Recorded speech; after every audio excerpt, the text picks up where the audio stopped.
This podcast is brought to you by ORCHSE Strategies, an industry leader in developing innovative, sustainable approaches for protecting workers and the environment. And a big thank you for their sponsorship to the Pre-Accident Podcast.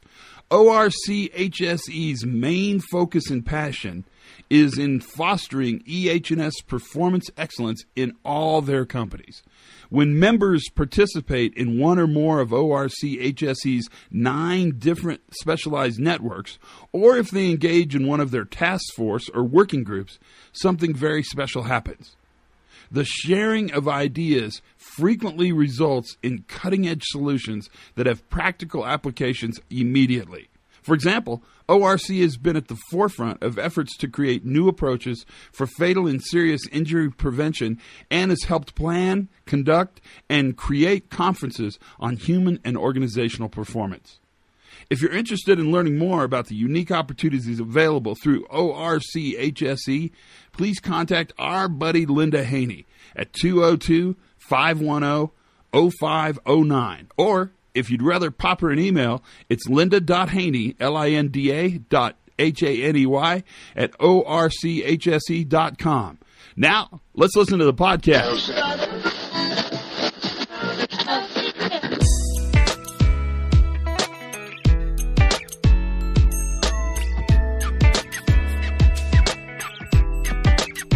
Hi, everybody, and welcome to the Pre-Accident Podcast. I'm your loving host, Todd Conklin, and this is it, my friends.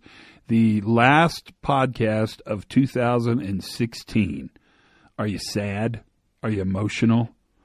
It's not really the last podcast. There's actually going to be one on the 28th, which is a little operational excellence moment, and then there's a New Year's Eve celebration podcast. But this is the last kind of interview podcast for 2016. I'm wondering what the year has meant for you. Goodness me, it's been crazy this year.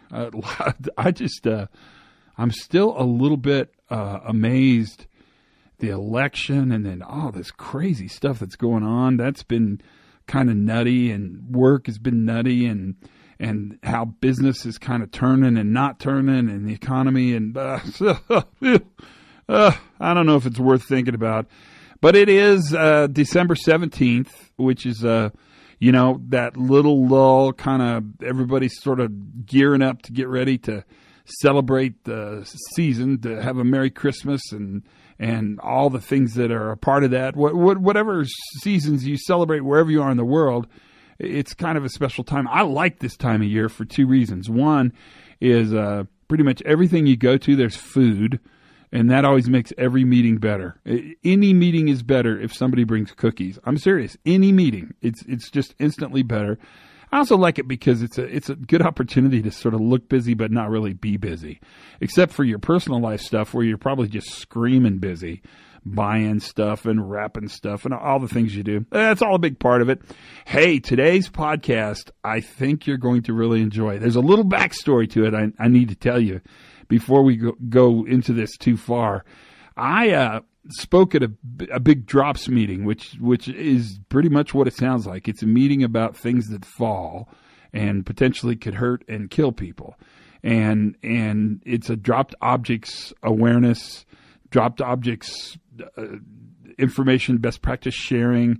It's an organization. You can look it up. It's completely worth looking up. In this process, and it was a great meeting. Thanks to everybody who invited me. I had an amazing time. I got to give a big presentation, and you know what I talked about. I mean, I talked a lot about the fact that asking workers to not drop stuff doesn't strike me as a very profitable way to solve this problem. That drops are accidents, they're mistakes, and asking somebody to not make a mistake is not a very robust control. And we've been talking this whole year about the fact that we really manage those safeguards, we manage those controls, and really compliance to a dropped object policy is not a control.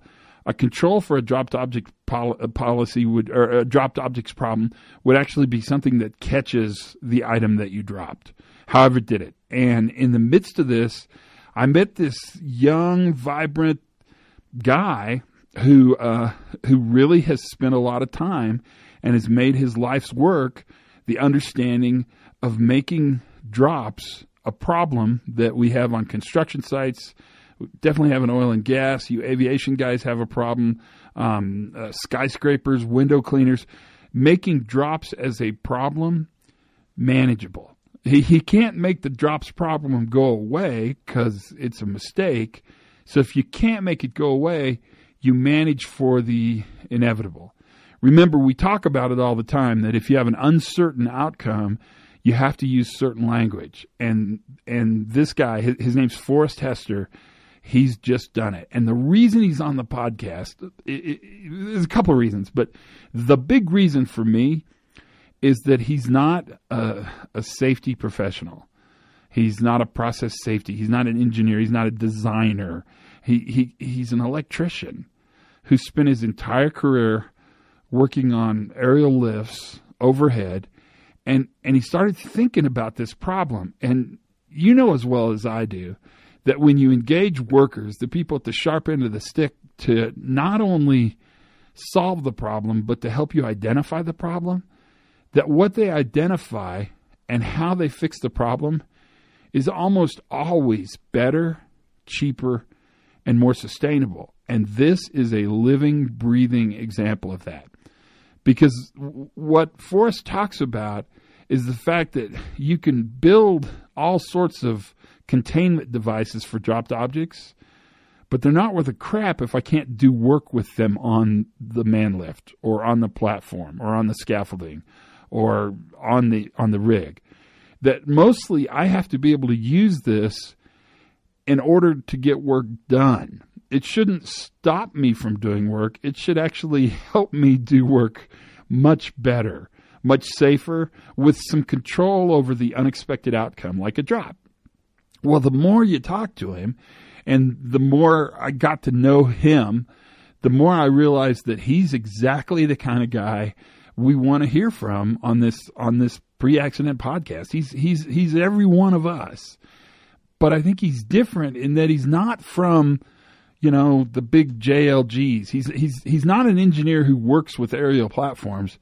He's an electrician who works on aerial platforms. And so he did something amazing. And this is and when you hear him, you'll know exactly why he's on.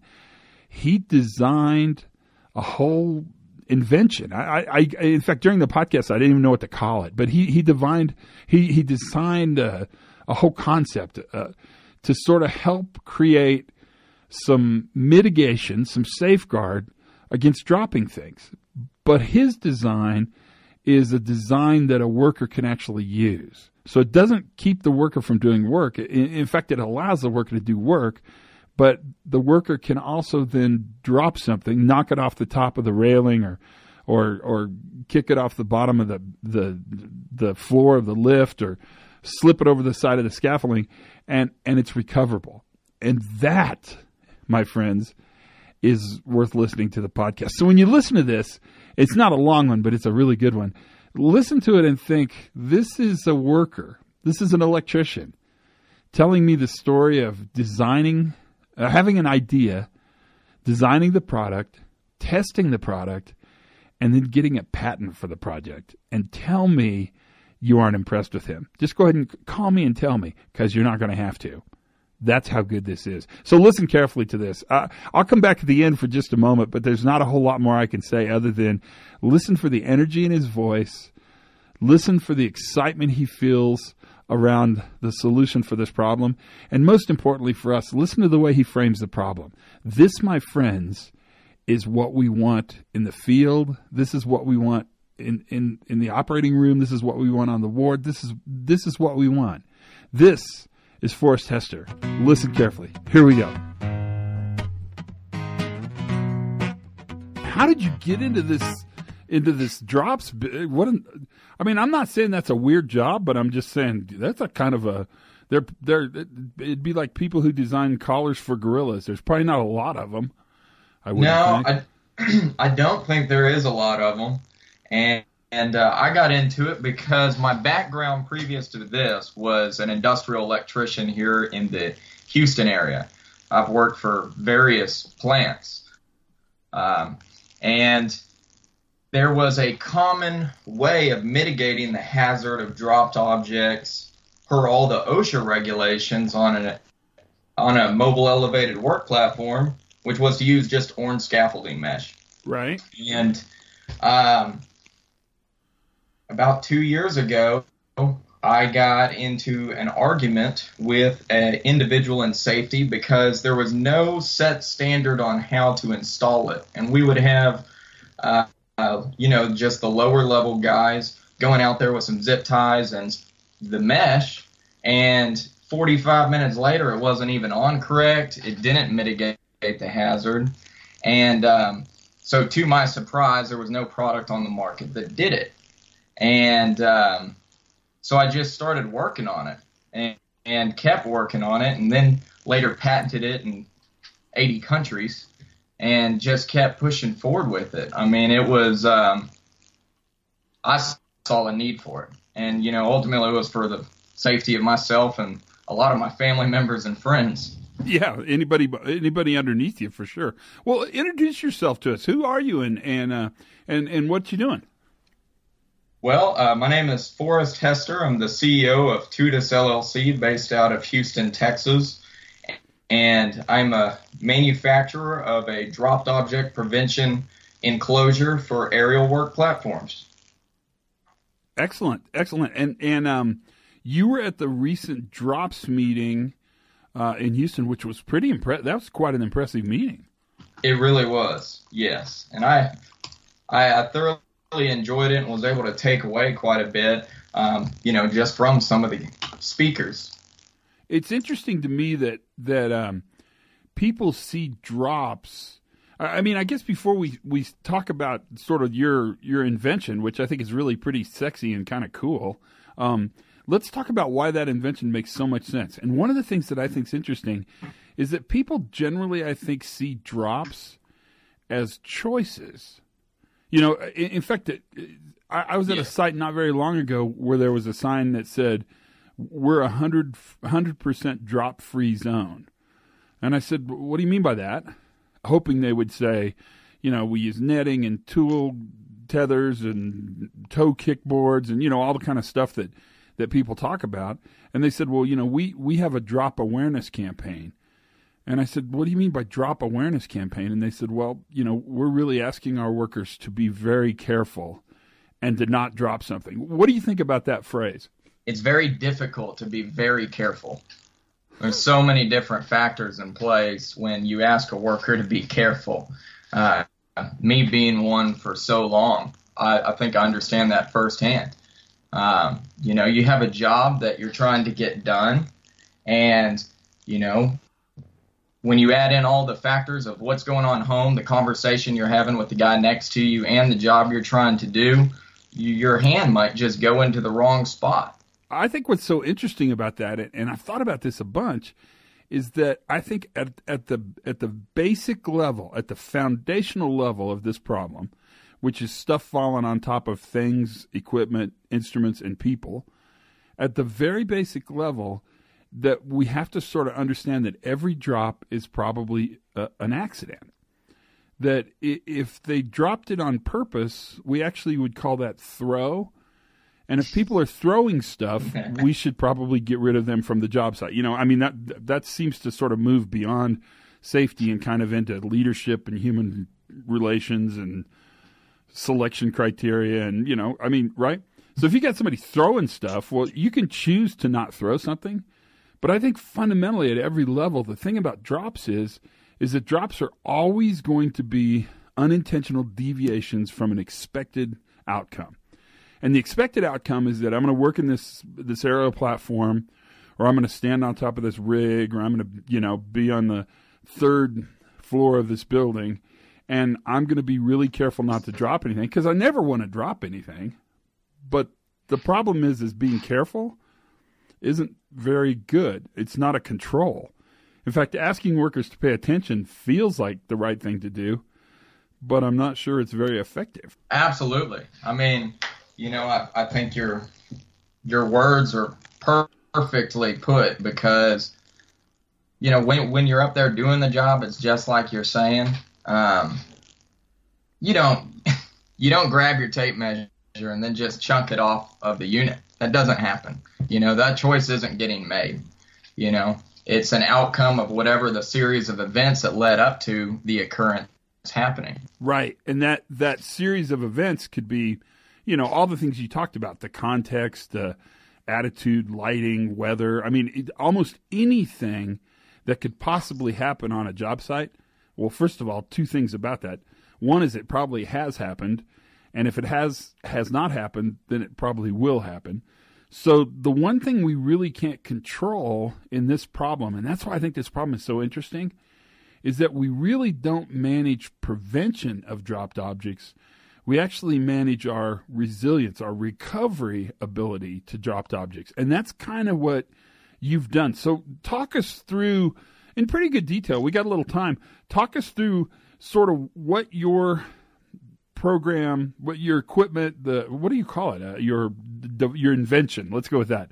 Talk us through with what your invention does. Why is it a great thing to have? Why does it make so much sense? The question I want to ask you, I'm going to try to save it to the end, is why did it take us so long to get here? But I mean, I think that's a good question as well. But kind of walk us through that. All right. Well, we've coined the phrase DOPS, which is Dropped Object Prevention Solutions, and so we're saying it's a DOPS for MOOPs now, which is the Mobile Elevated Work Platforms. And so that's a wide area, that's your boom lifts, that's your scissor lifts, that's the side of the skyscraper. It's kind of the wide variety, but it encompasses a work platform that an operator gets inside to go at height and has a doorway entry. Some have toe boards, some don't.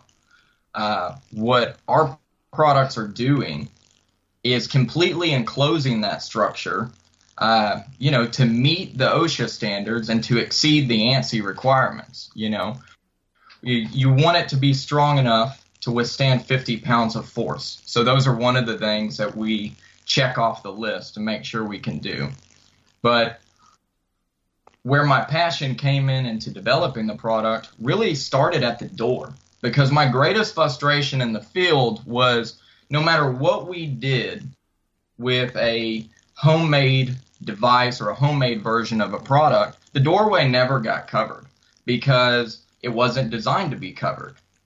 And so in creating DOPS, it was so that it was 100%. The doorway, the bottom, there's the control panels, which is above the work surface, and the control panel typically gets used like a tool shelf. People set their levels and their tape measures, their spud wrenches, any small tool device that gets put in their hands routinely. That's where they set it because it's a comfort zone.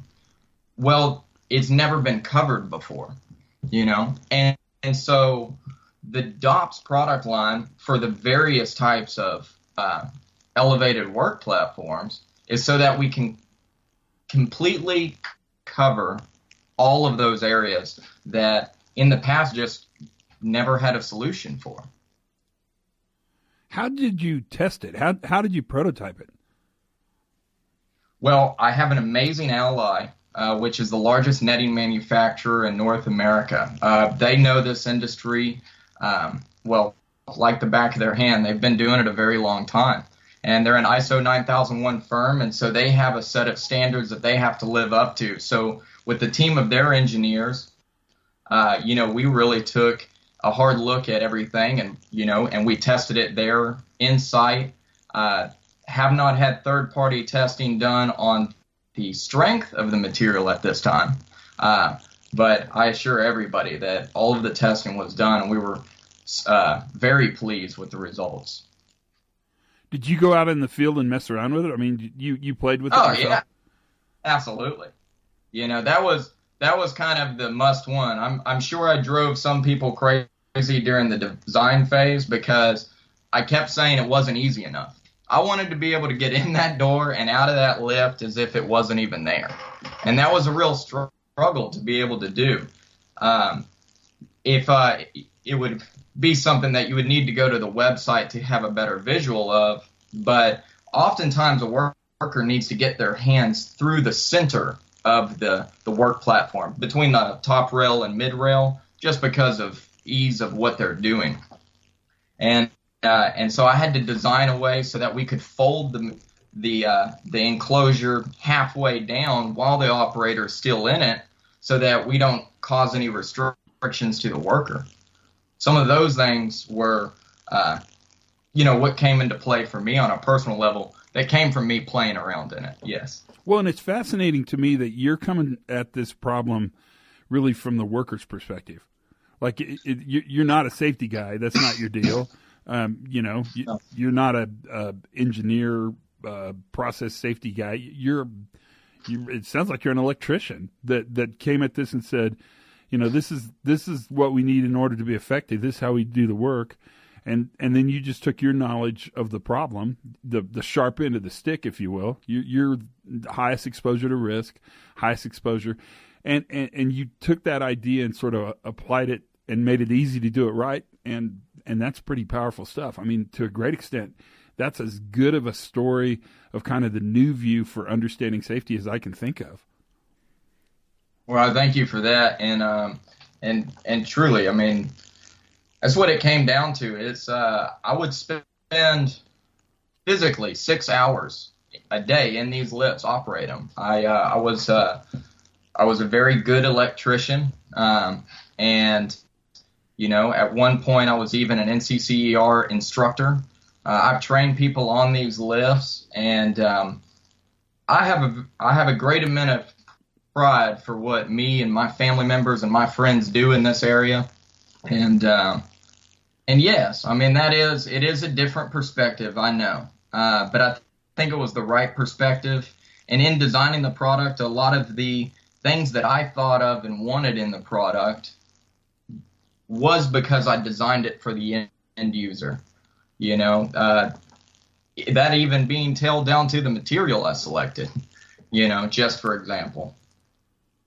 Is it cost prohibitive? Is it pricey? Is it can a local mom and pop shop pick it up? The bigs can probably pay for it for sure, but yeah, the bigs can definitely pay for it for sure. There's no problem there. I'm trying to get it down to the moms and pops, but there shouldn't be an issue. It's currently comparable to what some of the lift manufacturers are offering as their means of dropped object prevention in the lifts. And so it's a very competitive product, and I hope that we will be able to make it even more competitive. But the advantage you have over the lift manufacturers is really ease of use, efficiency. I liked what you said about the top tray being a place where you put your tools. Right. We can talk about that all day long, but ultimately what I know is I need to have my tools where they are, and it needs to be efficient for me to get to them. And so top tray is the perfect place to do that. And then you're talking about the fact that you really provide a system that's actually more failure tolerant, that actually expects failure to happen at all sorts of levels and is easy to use. So how's it going? I think it's going great. I feel very blessed, Todd, to tell you that I've never gone into a room and gotten negative feedback. And I can only say that that's because of creating it from the end user's perspective. I'm very grateful with everybody that I met, even, drops. The drops forum was a great example. We missed the deadline for even being able to present our product there. And next thing we know, we sent the invitation in to be able to come out and present the product and share, what we hope to be a best practice in AWP. And we were extended the invitation. And we're seeing a lot of situations just like that. Well, when workers are involved in problem identification and in solution identification, what we find is that the solution is almost always better, and that the engagement in the worker level knowledge actually makes the solution much more sustainable.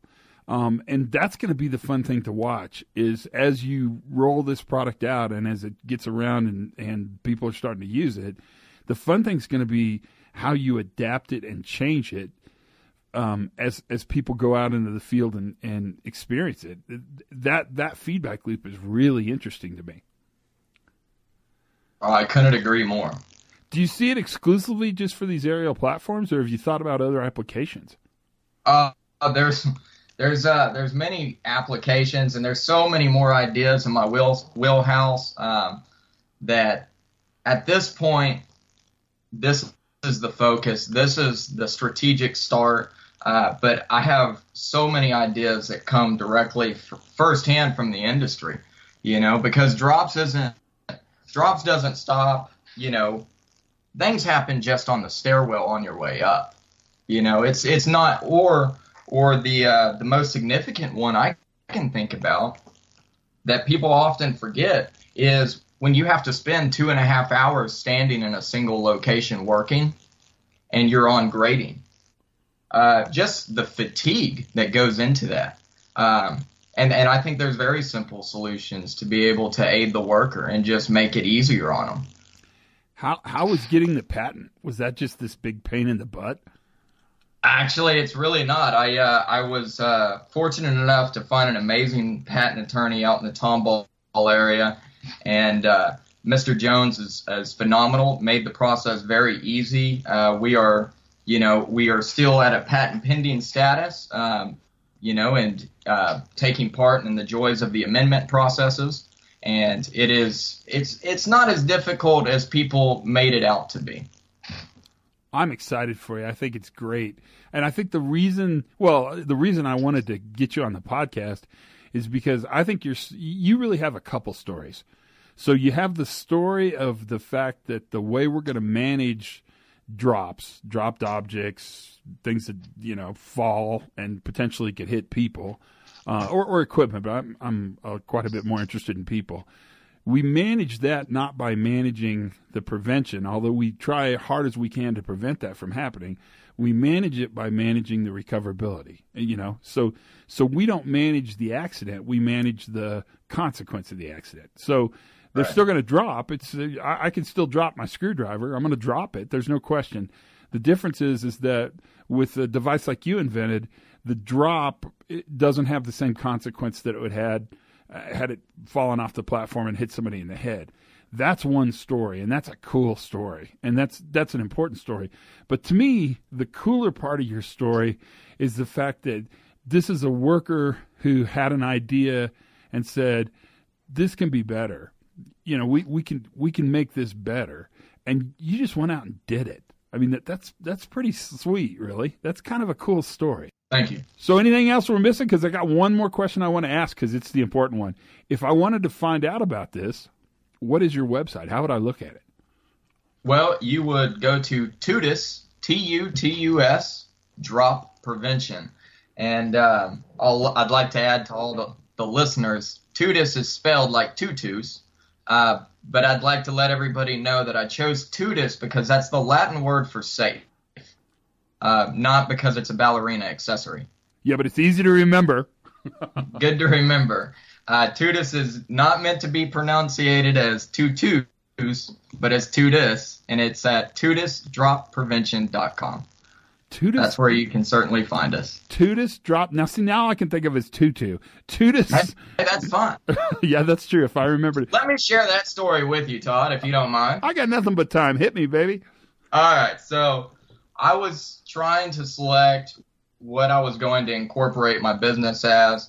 And, of course, my wife and I are just spending tremendous amounts of time going back and forth on names. And I find Tutus, Latin word for safe. I think this is a great idea. And so I share it with her, and she said, "Honey, you cannot choose that name. That means tutus. You named your company Tutus." And I jumped up because I was so excited because I knew that all the guys on the field were going to make a joke out of it. And I was like, they're all going to say, "Did you put your tutu on?" That's what they're going to say. They're going to make fun of it. And I loved it because at least then they would remember and they would accept it. Because if there's not a joke behind it, the guys aren't going to use it. But I knew that they would get a laugh out of it. And from now on, I can see it. They're going to say, "Did you put your tutu on?" I love it, man. I love it. Forrest, thanks for your time, man. I cannot thank you enough for cleaving away a little time out of your busy day to tell your story. Your story is exactly the kind of story we want to have on the podcast. So it was great, man. You did a great job, too. All right. Well, thank you so much, Todd. I really appreciate it. And there is your newest buddy in the drops prevention business, Forrest Hestor. Was that not sweet? That was the sweetest podcast. That kind of passion, I love people who are passionate, who believe in what they're going to do, and I love people who commit to it. And that just hit me in my sweet spot. Thanks for listening so much, man. Give Forrest a look. Go to his website and see what you can find. It's completely worth your time. It's the way the world works, and you're a big part of it. Until then, have as much fun as you possibly can. Learn something new every single day, and for goodness sakes, be safe.